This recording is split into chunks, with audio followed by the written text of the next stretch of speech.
তো নমস্কার বন্ধুরা, ওয়েলকাম টু মাই চ্যানেল। তো চা খেতে খেতে তোমাদের সাথে আমাদের লালগোলা কালীবাড়ি ও মায়ের মূর্তি প্রতিষ্ঠিতার একটি সংক্ষিপ্ত ইতিহাস শেয়ার করছি। ভালো লাগলে তোমরা চ্যানেলটি সাবস্ক্রাইব করো এবং পুরো গল্পটা বা ইতিহাসটা শোনার চেষ্টা করো। 1813 খ্রিস্টাব্দে প্রতিষ্ঠিত হয় লালগোলার রাজ কালীবাড়ি। স্বাধীন ভারতের পূর্ব লালগোলা বৃহত্তর অঞ্চল ছিল। স্বাধীনতার পরবর্তী সময়ে পূর্ব পাকিস্তানের লালগোলার বেশ কিছু গ্রাম ও অঞ্চল চলে যায়। প্রাচীন লালগোলার সেরকম একটি গ্রাম দেবীনগর, অন্ধুনা, বাংলাদেশ। লালগোলার রাজবাড়িতে যে মূর্তি রয়েছে সেই রকম একটি কালী মূর্তির পুজো করতেন দেবীনগর গ্রামের চাই মণ্ডল গ্রামবাসীরা। সেখানে যে মূর্তি পূজিত হতো সেই মূর্তি বর্ধমান জেলার কাটোয়া মহকুমার মণ্ডল গ্রামের বন্ধুস্ব ভট্টাচার্য পরিবারের কুলদেবী ছিল। কোনো কারণে সেই পরিবারের পুজো বন্ধ হয়ে যায়। আজ থেকে প্রায় 250 বছর পূর্বে সেই পরিবারের এক পুরুষ সন্ন্যাস ধর্মগ্রহণ করে গৃহত্যাগী হন।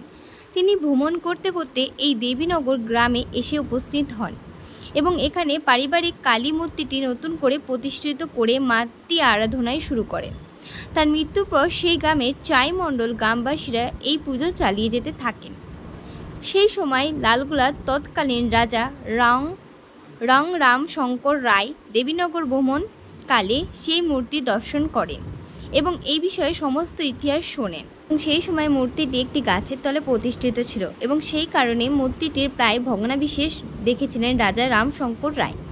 গ্রামের অধিবাসীরা রাজার নিকট দাবি করেন এই মূর্তিটিকে মন্দিরে প্রতিষ্ঠিত করার এবং কিছুকাল পর পদ্মার করাল গ্রাসে সমস্ত দেবীগড় গ্রামটি নিশ্চিহ্ন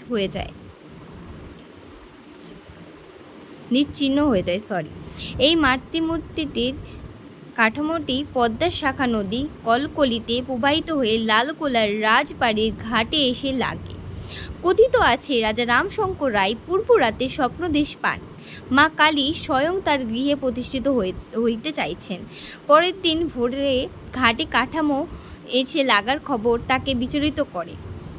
কাঠামো তুলে রাজবাড়িতে নিয়ে আসা হয় এবং সঙ্গে সঙ্গে রাজা রামশঙ্কর রায় বর্ধমান জেলার কাটোয়া মহকুমার মণ্ডল গ্রামের লোক পাঠান বধূস্ব ভট্টাচার্য পরিবারকে খুঁজতে। ভট্টাচার্য পরিবারকে খোঁজ মেলে ভট্টাচার্য পরিবার থেকে আসেন মহারাজ যোগেন্দ্র নারায়ণ রায় সহপণ্ডিত তৈলক্ষ্য ভট্টাচার্য। সন্দেহ নামটি মুদ্রায়ণ প্রবাদ যুক্ত। এই বানানই এখানে রাখা হয়েছে। পিতামহ তার নাম জানা যায় না, তবে এইটুকু জানা গেছে তিনি একজন সিদ্ধ সাধক মানুষ ছিলেন। রাজা তার কাছে দেবীনগরের কালী মূর্তির কথা সবিস্তারে বলেন এবং মূর্তির স্বরূপ ব্যাখ্যা জানতে চান। কলকলিতে পাওয়া কাঠামোতে এই কালী মূর্তির মতো মূর্তি ও মন্দির প্রতিষ্ঠিতার ইচ্ছে প্রকাশ করে। শুরু হয় সেই রকম মূর্তি তৈরির কাজ। এই মাতৃমূর্তি সত্যি অপরূপ। সমস্ত ভারতের এইরূপ মাতৃমূর্তি দ্বিতীয় নাই। রক্তবীজ বদ্ধ করার পর মাতৃগণ যখন বীর রস পান করে আনন্দে উঠেছিলেন এবং নৃত্য করছিলেন, সেই নৃত্য পরায়ণে মাতৃমূর্তি শিশিক মহাকালী রূপে সব রূপ শিবের ওপর দণ্ডায়মান। এক পাশে শিশি মহালক্ষ্মী, অপর পাশে শিশি মা সরস্বতী, মাতা দক্ষিণে কামদেব বা পুরুষ এবং বামে রীতি দেবী বা প্রকৃতি, দক্ষিণে অপরাজিতা জয়া, বামে অজিতা বিজয়া, শ্রী শ্রী চণ্ডীর ঋষিছদ্ম মন্দ। এর সাথে এই মূর্তি বিলিয়ে সাধক পেয়েছিলেন। এই অপরূপ মাতৃমূর্তির পরিকল্পনা। মায়ের করলালিরত দুটি হাত দেখে মনে হয় যেন দুটি হাত আবদ্ধ। এই বিষয়ে সম্ভবত একটি শ্যামাসঙ্গীতের কথা মনে পড়ে যায়।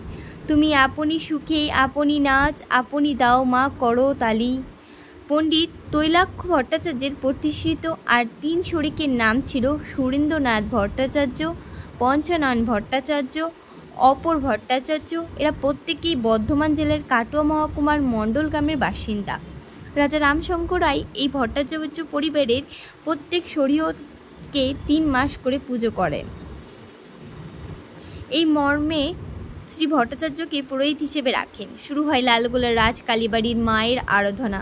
কথিত আছে প্রতিষ্ঠা রাতে মা কোনো কারণে অসন্তুষ্ট হন এবং রাজাকে স্বপ্ন দেন তিনি মন্দির ত্যাগ করবেন। রাজা তখন ক্রোধবশত মায়ের মন্দিরটিকে পেছন থেকে লোহার শিকলে বেঁধে দেন। সাধারণের অনুমান মাটির তৈরি প্রতিমা যাতে সামনে ঝুঁকে না পড়ে ভেঙে যায়, সেই জন্য এই ব্যবস্থা। পরম্পরায় জানা যায় উক্ত ভট্টাচার্য পরিবারের প্রত্যেক শরিক ছিলেন সংস্কৃত বিষয়ে সুপণ্ডিত। পণ্ডিত তৈলক্য ভট্টাচার্য পণ্ডিত ও বিদ্বান ছিলেন। মহারাজ রাও শ্রী যোগীন্দ্র নারায়ণ রায়ের আমলে উনি সভা পণ্ডিতের আসন গ্রহণ করতেন। তিনি শারেক সুরেন্দ্রনাথ ভট্টাচার্য ছিলেন গুণী একজন সংস্কৃতের শিক্ষক।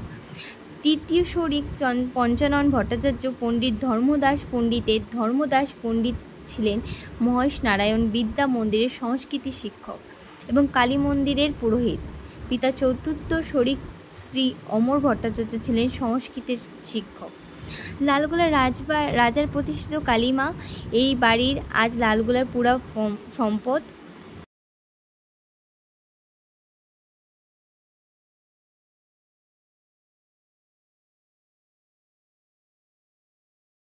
মন্দিরে বসে শেকল বাঁধা কালীমূর্তি দর্শন করে উদ্বিগ্ন হয়ে ভারতবর্ষের প্রথম গ্র্যাজুয়েট বঙ্কিমচন্দ্র চট্টোপাধ্যায় লেখেন বন্দে মাতরম। এই বিষয়ে শ্রী সুধাকর চট্টোপাধ্যায় লিখেছেন, বঙ্কিমচন্দ্র লালগোলাতে রাজ অতিথি হিসেবে অবস্থানকালে সেখানকার কালী মন্দির ও কালী মূর্তির সান্নিধ্যে কোনো গ্রন্থের আনন্দ মঠের দর্শন রচনা করেন। সেই জন্য হয়তো মাতৃপূজা এবং বিশেষ করিয়া শক্তি পূজার সহিত হিন্দায়নী ভাব বিশেষভাবে ধরা পড়েছে।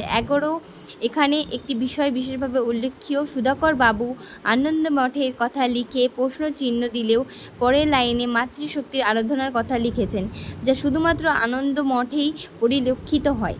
ভারতবর্ষে 80 থেকে 90 শতকের প্রখ্যাত ফুটবলার ভাস্কর ব্যানার্জি তার ফুটবল সেশন শুরুর আগে আসতেন আমাদের লালগোলা কালীবাড়িতে পুজো দিতেন।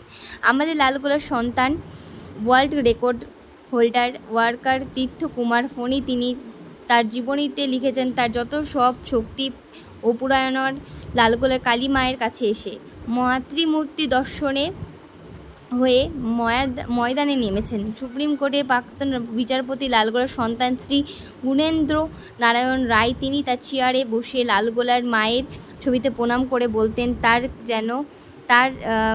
তার যেন কোনো ভুল না হয়। শ্রী রণেন্দ্র নারায়ণ রায় লালগোলার বাসিন্দা ছিলেন। তিনি এলাহাবাদের হাইকোর্টে বিচারপতি নিযুক্ত হন। কুখ্যাত মাফিয়া রশিদ খানের রায় তার হাতে থেকেই বেরিয়েছে। রায়ের দুদিন আগে তিনি লালগোলার মা কালীকে বাড়িতে এসে শক্তি সঞ্চয় করেছেন, এটা তিনি প্রায়ই লালগোলার মানুষকে বলেছেন এবং সেই হিসেবেই প্রচলিত। এই কালীবাড়ির ঐতিহ্য পুরোটাই তোমাদের সাথে শেয়ার করলাম। কেমন লাগলো অবশ্যই জানবে। কোনো জায়গায়